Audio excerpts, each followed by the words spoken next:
सोलापूर महानगरपालिका येथे प्रतिनियुक्ती व राखी माने यांची नियुक्ती करण्यात आली आहे, या संदर्भात आपला काय म्हणणं आहे? डॉक्टर राखी माने यांची आरोग्य अधिकारी म्हणून जे प्रतिनियुक्ती केलेली आहे त्यांचा आमचा विरोध आहे। त्यांची प्रतिनियुक्तीला आमचा विरोध आहे, कारण तो MBBS ENT आहेत।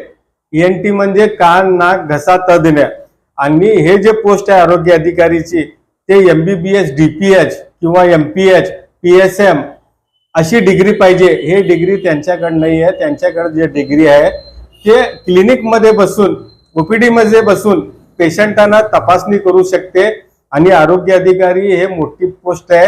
हे प्रशासनामध्ये काम करणारे प्रशासन अधिकारी असतात। जर समजा सोलापुरात कोणती महामारी आली, कोरोना आला, डेंग्यू आहे आता, आणि नवीन व्हायरस निघाला झिका व्हायरस, जर झिका व्हायरसचा व्हायरल इथं सोलापुरात झाला तर ह्यांनी कशा हँडल करू शकता? आणि यांना हँडल करण्यासाठी जे पोस्ट लागते तो पोस्ट त्यांच्याकडे नाही आहे। प्रतिनियुक्ती म्हणून यांना नियुक्ती करण्यात आलेली आहे, त्याचा आम्ही विरोध करतो। ह्यांना जे लागणारी जे क्वालिफिकेशन आहे तो क्वालिफिकेशनच्या व्यक्ती तिथं बसावे, नाहीतर आम्ही आमच्या MIM पक्षाकडून आंदोलन करू। आणि हे जे सोलापूरकरांच्या आरोग्याच्या जीवाशी खेळणीचं काम जे चालू आहे ते त्वरित थांबावे आणि यांना प्रशासनाकडे परत पाठवावे।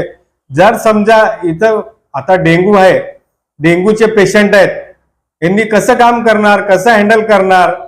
मोठा व्हायरस आला तर कसं हँडल करणार? त्यासाठी जे योग्य व्यक्ती आहे ते योग्य व्यक्तीची प्रतिनियुक्ती न करता नियुक्ती करावे, हे आमची मागणी आहे, नाहीतर आमच्या MIM पक्षाकडून मोठा आंदोलन करण्यात येईल। आपल्या शहरातील ताज्या घडामोडी पाहण्यासाठी हल्ला बोल भारत न्यूजला सबस्क्राईब करा आणि बेल आयकॉन प्रेस करा।